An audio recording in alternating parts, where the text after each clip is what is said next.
I'm Ece Özdemiroğlu. I'm Sabina Apitz. And I'm Jill Duggan. Welcome to Season 2 of Join the Dots. We've spent our careers giving advice on the environment and learned that choices are never straightforward, but working through the complexity is rewarding. Here in each episode, we explore the issues surrounding an everyday choice to help you decide what's best for your health, wallet, and our planet. You can find more information about this and other episodes on our website, jointhedotspodcast.com, and we'd love to hear from you on Instagram, Twitter, and Facebook.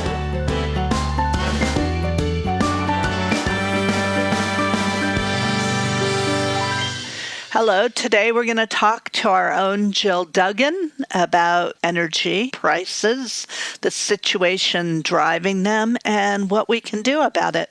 Hello, Jill. How are you? I'm good, Sabina. Very good. That's good to hear. So what is happening with energy prices? Why are they going up? So there's a few things, and I'm going to apologise and go at this from a Eurocentric point of view. I know that a lot of the same things are impacting around the world, but in Europe particularly, what we've seen is, as we've come out of lockdowns, there's been a surge in industrial activity globally, which has pushed up demand for oil and gas, and that's caused price rises. That surge in demand, particularly for industrial use, is to do some of the manufacturing that hadn't been happening during pandemic lockdowns. So that's one aspect. In Europe, another aspect is actually having a year when the wind didn't blow as much as it normally did. So as we shift to renewables in northwestern Europe, there's quite a lot of reliance on wind and offshore wind power. There's also obviously other forms of renewables being used, but we had a particularly still year, which meant that the amount of energy available from renewable sources was lower than it might have been, and that meant that stocks of oil and gas in particular were depleted. So that was the situation that we faced and was causing a big hike, although a price hike that we expected to last for a couple of years. And the reason that we expected it to last for a couple of years was that we thought industrial activity would generally calm down, that the increase in renewables of all types would smooth out that particular non-windy year, and that as we shift to more renewables, the other thing that is a very important part of this is how do we reduce our demand for energy in some of the things that we need to reduce demand for energy so that we can in the future run our cars on electric and electrify almost everything we possibly can without putting greater demands for fossil fuels. So those are the background. And then, of course, not that many weeks ago, but partly driven, I am certain, by that hike in fuel prices, Russia invaded Ukraine, or, however you want to describe it. And that caused an upset in that one of the reasons I think that Russia probably did that was because they saw that most of the countries in the Western Alliance, NATO countries, who would be sympathetic to Ukraine would be suffering high energy prices, that if they decided not to buy from Russia, and there's Finland, for example, gets 97% of its gas from Russia, but luckily Finland doesn't use a lot of gas. So, there's a very complex picture across Europe as to the greatest dependency, but that as countries, they would be dependent on continuing to buy Russian oil and gas. And as they move away from that, that will cause prices to increase further. And that's a bit of what we're seeing. So if you're a NATO country, the kind of strategy is, firstly, diversify your supply away from Russia. That doesn't do anything to reduce global demand. It doesn't do anything to reduce prices. It just means that you're choosing to look for other suppliers apart from Russia. And some of those other suppliers have said that they're not going to increase their production because they want prices to go higher. Because the consequence of that is we're sending a lot of money to Russia at the moment to buy oil and gas from them. So that's a very short-term thing, which is purely political, is diversify your supply. The other things you can do in the short term is, and I know everybody kind of rolls their eyes when they hear it, but you can turn down your room thermostats by a degree. And in some countries, they're recommending you do that by 2 degrees. And that can have a dramatic impact. I think I saw that the International Energy Agency predicted that a 1 degree reduction in room temperatures during a winter could save as much as 6% of gas use. So it can be really impactful to do that, which hence the sweater.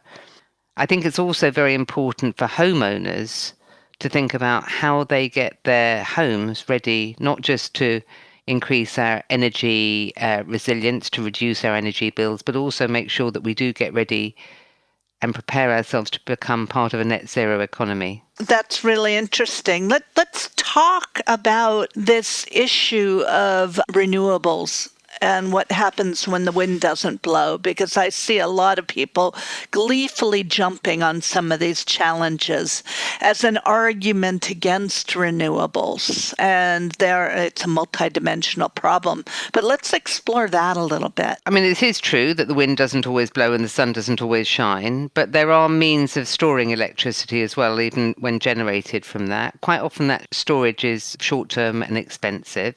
And there are also interconnectors. So one of the things that's beginning to be discussed, particularly in Europe, is high voltage direct current interconnector that can connect sunny countries with windy countries to help even out the peaks and troughs of energy supply from renewable sources. For those of you who are fortunate enough to have some photovoltaic self-generation capacity in your home, increasingly the battery technology that can go with that and extend the life and the domestic usage of your self-generated electricity is improving. And so more and more people are getting small batteries in the home that helps with that. And industrially, there are bigger batteries. So battery technologies and the cost of batteries are improving dramatically, and they're helping to bridge this gap between the intermittency. Of course, there are some renewable technologies that are not intermittent, that have not been fully exploited yet. So tidal power is one in particular that there's not been that much investment in really developing that. And that is, that tides are consistent and they don't suffer from intermittency. And clearly, in some large continents, they're not always going to be available or a useful technology, but there are many coastal areas of the world where they can be. So there is more work to be done on the investment, the research and development side than we've done so far. But what we have done in offshore wind, onshore wind, and photovoltaic technologies over the last decade have dramatically reduced the cost of these so that they are more than competitive with fossil fuel technologies. It is actually cheaper to build renewable capacity now than gas, oil or coal, and they compete very, very favourably. They're a lot cheaper than nuclear, but of course that is one option that is on the table. Many countries, not all by any means, that see that as a way of dealing with the intermittency problem. But I think in general, I would say that intermittency problem, its seriousness, the ability to bridge that gap, we're in a much better place to do that than we were 10 years ago. Two questions there. First of all, do you think that the fact that renewable energy is starting to get economically competitive with oil and gas is one of the reasons that we're seeing such dramatic pushback about the limitations of renewable energy? And then after that, I wanted to ask you about geothermal energy and what its potential is in a lot of places. But first, the headlines I see now are endless about the limitations and the potential environmental impacts of renewable energy. Well, firstly, we have to remember that oil and gas companies and the nuclear lobby are enormously wealthy and powerful lobbies that will say that, won't they? And I'm going to lay my cards on the table. I've worked on climate change for 20 plus years. So I believe climate change is probably the most serious global threat that we face, and we really need to tackle it very quickly. So I'm not a climate skeptic, I'm not a climate denier, but there's a lot of money invested in trying to pursue and continue and lobby for continued use of oil and gas and coal. And so that needs to be taken into account. And at times like this, some governments seem more susceptible to that lobbying than others, but it doesn't help us in the long run. Now, let's be clear, in the short run, with the situation that we have globally, and I'm looking at this again from a European perspective, some difficult choices may be made in the short run about what we burn to create electricity. But what we ought to be clear about is we should not be investing in infrastructure in fossil fuels. That is a hiding to nothing, and it doesn't help us in the long run with the political problems of being dependent on states that had those resources, rather than the one thing about renewable energy is it's much more distributed. Countries around the world have access to wind and solar power if they have the technologies available and the investment in them. There are not countries that have no wind, have no sun at all, and therefore it's possible to have much more distributed generation, and that gives us greater resilience. But therein lies the problem to the status quo, doesn't it? The fact that it's more equitable and distributed will shake up power structures. Also, it's interesting that as we hear more and more about the impacts of renewable energy, we take as the impacts of our fossil fuel generated economy as red. We don't even notice them. They're the background noise. They're the base state. We don't think about the geopolitical conflicts fueled, the environmental impacts. Those are considered the norm, aren't they? I mean, I would like to think that over the last 20, 30 years, we have considered those impacts far more. But it's true that there are many places in the world that until recently still found it very difficult to accept that actually burning fossil fuels in many cases has health impacts as well as climate impacts that, as we've already described, when there are limited resources and some states have disproportionate access to those resources, it's a license to print money, and that does not make for healthy democratic states in general. I would look at Norway and perhaps recognise that there are exceptions to that, but it often creates circumstances in which you can get autocratic powers that can be quite aggressive and wield their power in a way that is probably not for the general good. So it's politically dangerous to do that. So yes, there are lobbies around. One of the things that is quite true about renewable resources, because by their nature, once you've built them, there are not huge profits to be made. Nobody owns the sun or the wind. And therefore, the return on those investments is not the same as those huge oil and gas profits that we've seen. So it does require a very, very different business model to make that viable. And it also means that all of us potentially have the power to generate our own electricity if we've given access to the technologies that we can put on the roof of our house or our community can use. You did mention geothermal, and I have to hold my hands up. I am not an expert on geothermal in any way, Sabina. But I think one of the things that is apparent is that the technologies that we use for heating and cooling properties, and of course cooling, it's always very hard. I'm sitting here in London. It's always very hard to remember that most of the world has a problem with cooling rather than with heating. But that is the case. How we get that is very important, and there is increasing interest in looking at the untapped resources that don't belong to anybody, that can provide us with the means to heat and cool our lives. So you've kind of teased us a little about some of the mid and long-term things we should be doing, and I think we should discuss those before we're finished here. But right now, there are impacts. Fuel costs are high and people can't turn on a dime. So what are the impacts on people right now of the current situation?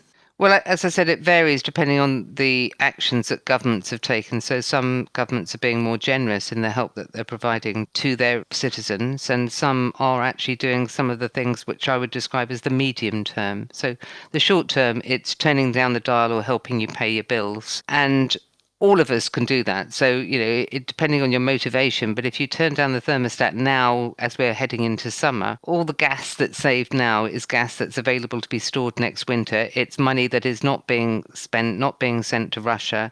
And these are global prices. So every time we can reduce demand, we can reduce the demand globally, which causes prices to go down. So it's worth thinking about that.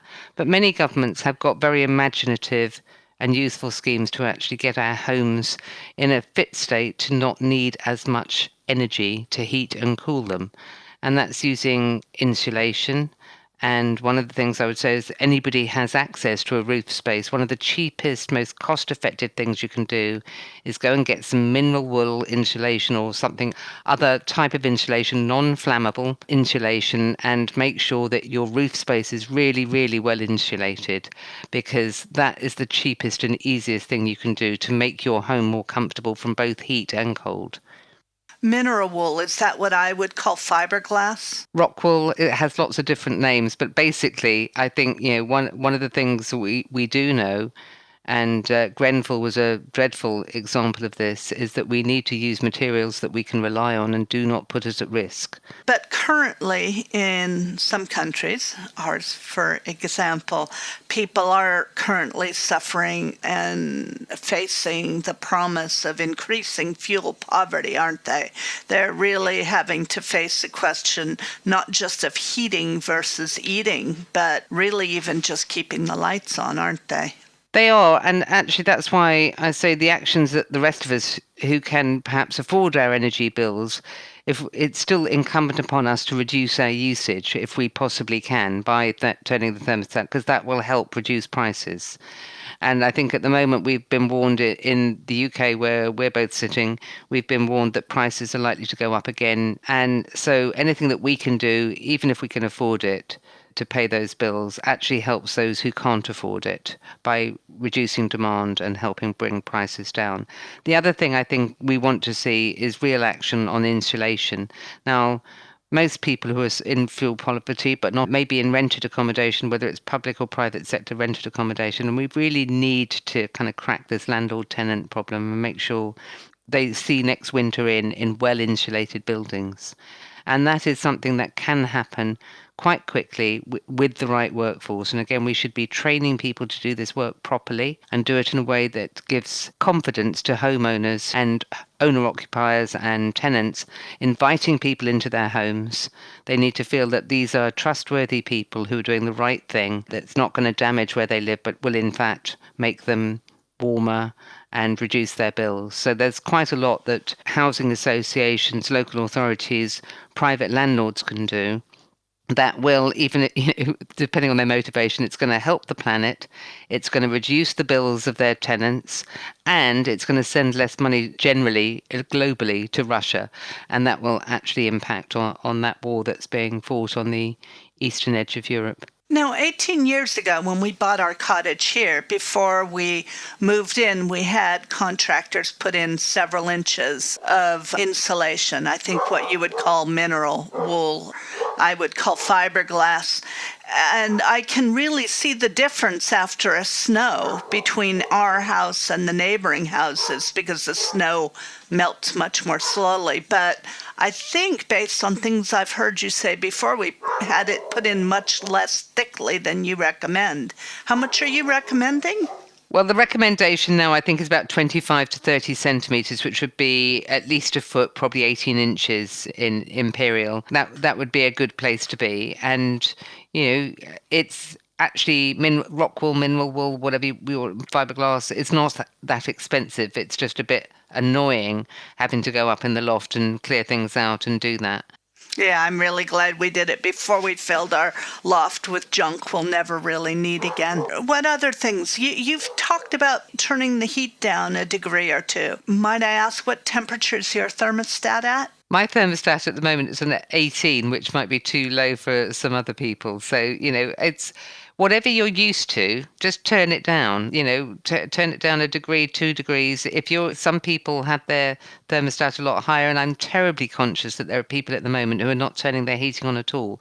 So when you turn your thermostat down, think you are actually helping those people for whom energy prices are too high. It has got to be about reducing demand. I notice, at least in our place, a big source of heat loss is our doors. Windows are okay, but doors seem particularly bad. Is that a common weak point in housing stock? I'm sure it is. I'm not an expert on that. So I think, for everybody, they'll know where the drafts are. They'll need to think about what to do, often get advice on what to do in terms of the sort of seals around the doors to help with that, or the old-fashioned draft excluder sausage dog type thing at the bottom. I mean, all of these things will help. But actually getting your home properly insulated and recognizing that as we move towards heat pumps, using heat pumps, I've got a heat pump myself and it's been brilliant, actually. I'm very, very pleased with it. But as we move to generally moving towards heat pumps and alternative sources of heating or cooling, insulating rooms as we decorate them is really important. For many in European properties in the UK, there's a lot of Victorian properties that have got no underfloor insulation and losing a lot of heat through the floorboards. So looking at what you can do there. If you go on the Energy Savings Trust website, there's advice about how you can insulate below floorboards. I know people who've looked for tradespeople who will do this for them. It's very hard to get somebody. We really do need some more trained people who can do this work and do it well for us. And how do you find the trustworthy people to give you advice? There are accreditation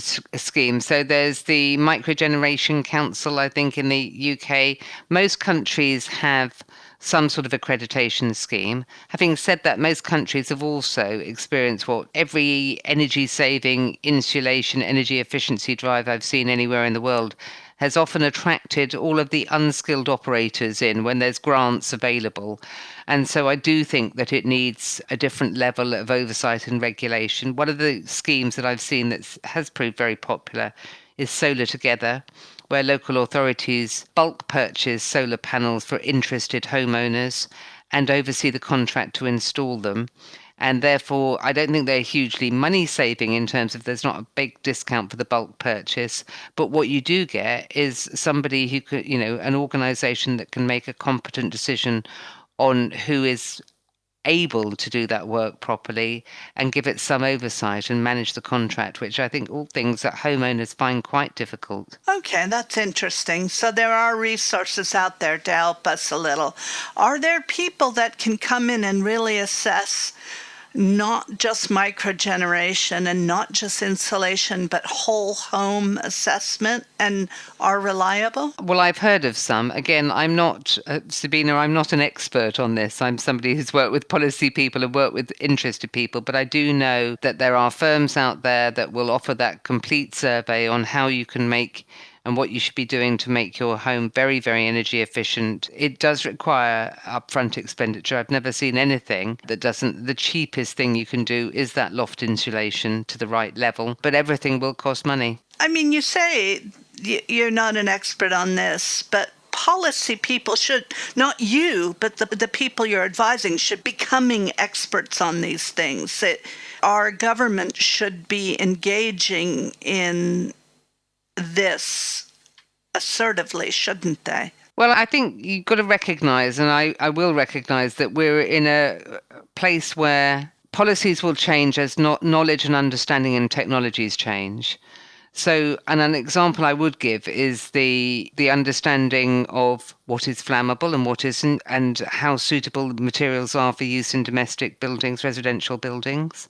That's a very clearly one that needs tightening up. And I think in the UK in particular, there's been a lot of deregulation, which has not helped. The way policy is made in different countries doesn't always rely on experts in government. It relies on objectives and hoping to get the experts to come in and bring that knowledge into play. So, and we are in an area where we are looking for new technologies to help us do this. Now, there's been a big push for smart meters. I know our energy company tried to install one and it didn't work for various reasons.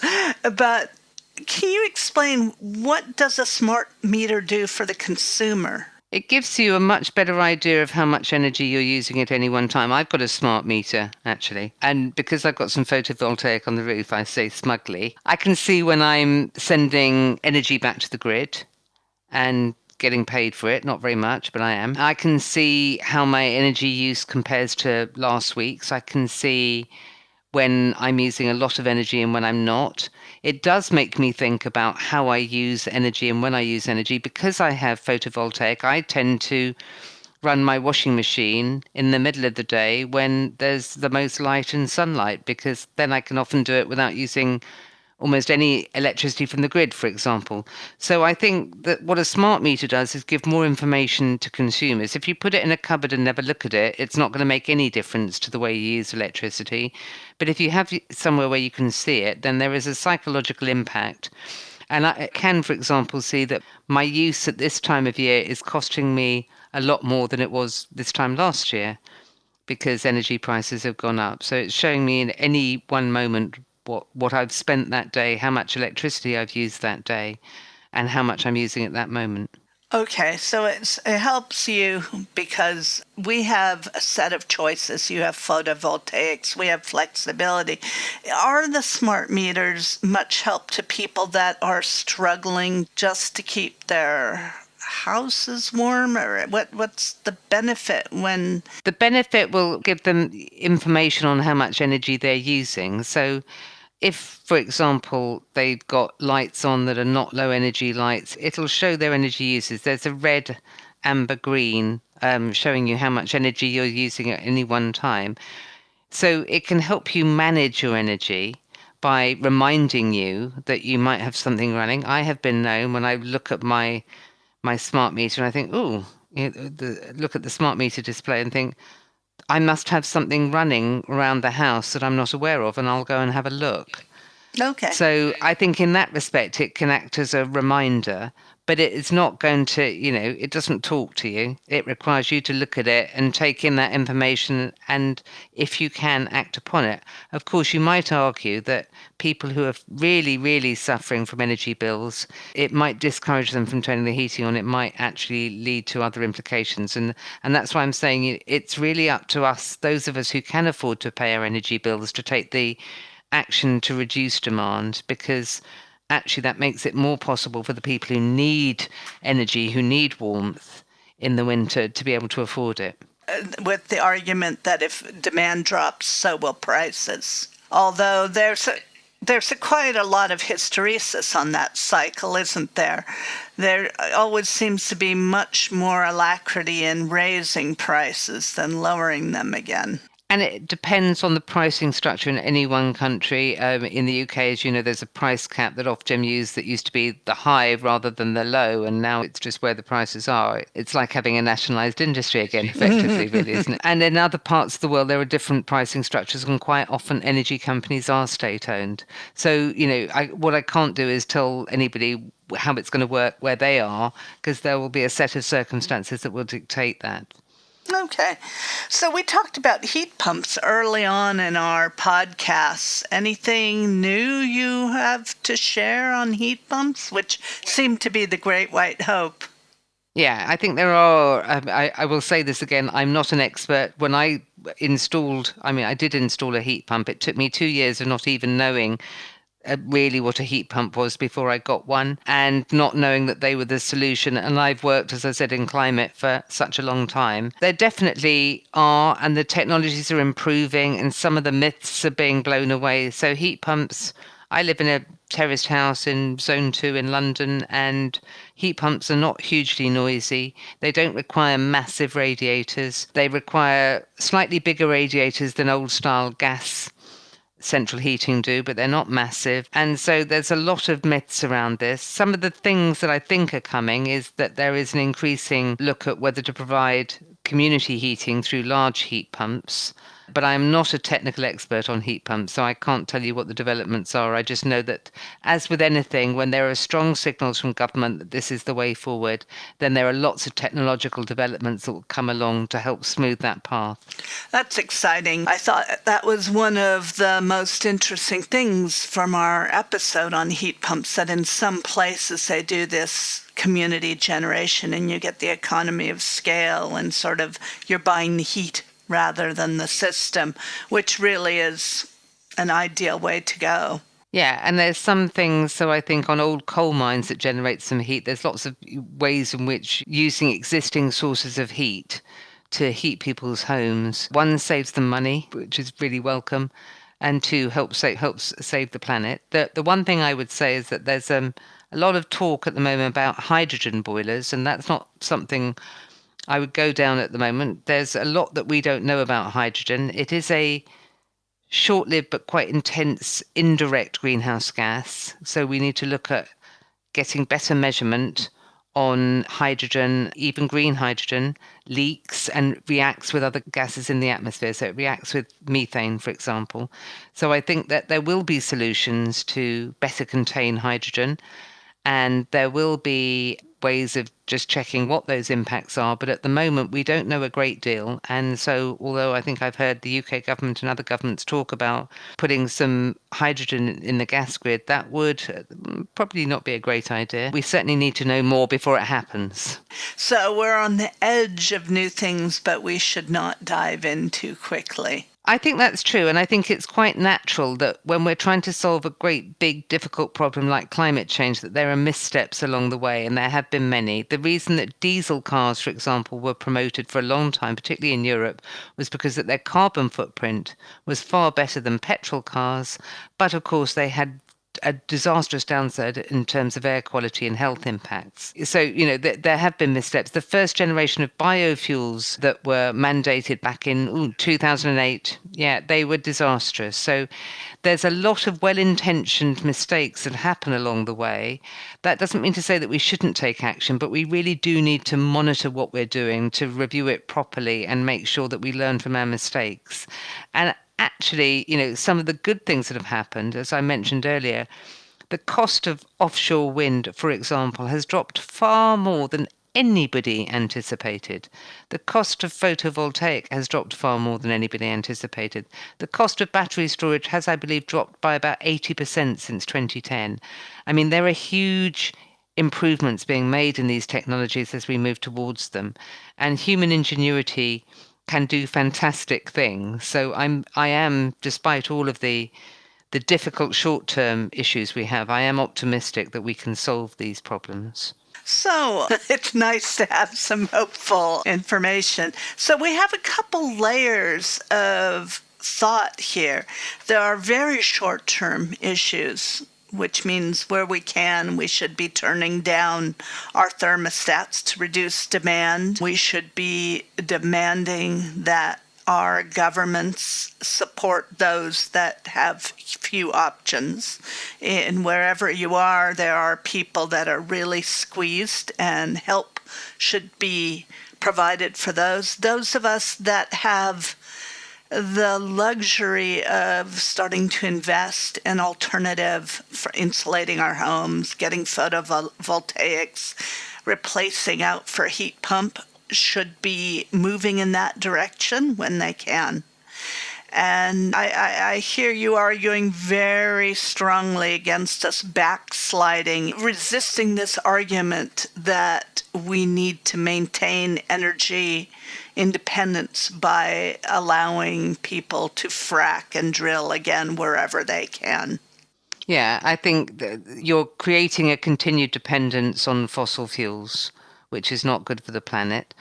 There, as I said at the start, there will be some short-term difficult choices being made at the moment because energy prices are high and there is a war on the eastern edge of Europe. And those things will mean that there will be greater reliance on some fossil fuels from some places in the short term to try and get those energy prices down. What we don't want to see is investment in infrastructure in fossil fuels. And what we do want to see is the kind of task forces that we can put together to really properly insulate people's homes, get them ready for heat pumps, start installing those heat pumps, and really say that's the way that we will save money for people, as well as saving the planet, as well as getting cleaner air to breathe.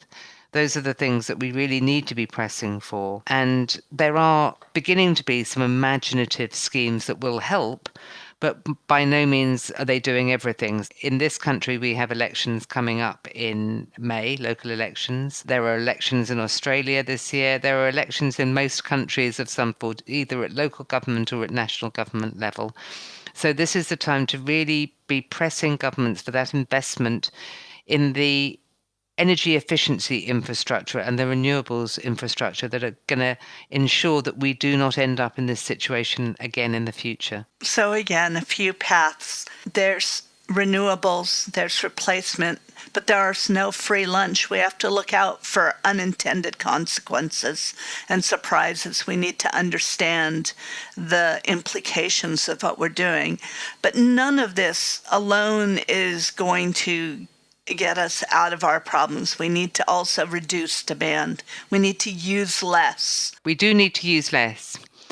And there are some great success stories. So Sabina, maybe we should think about finishing on a high note. But if you remember, those of you who had maybe had a skybox or 10, 20 years ago, it was like a massive neon sign sitting on, in the living room that you go in the middle of the night and there'd be something really bright. And actually the story that has been most successful is appliances and how we've managed to reduce the energy needs of our appliances whilst making them better.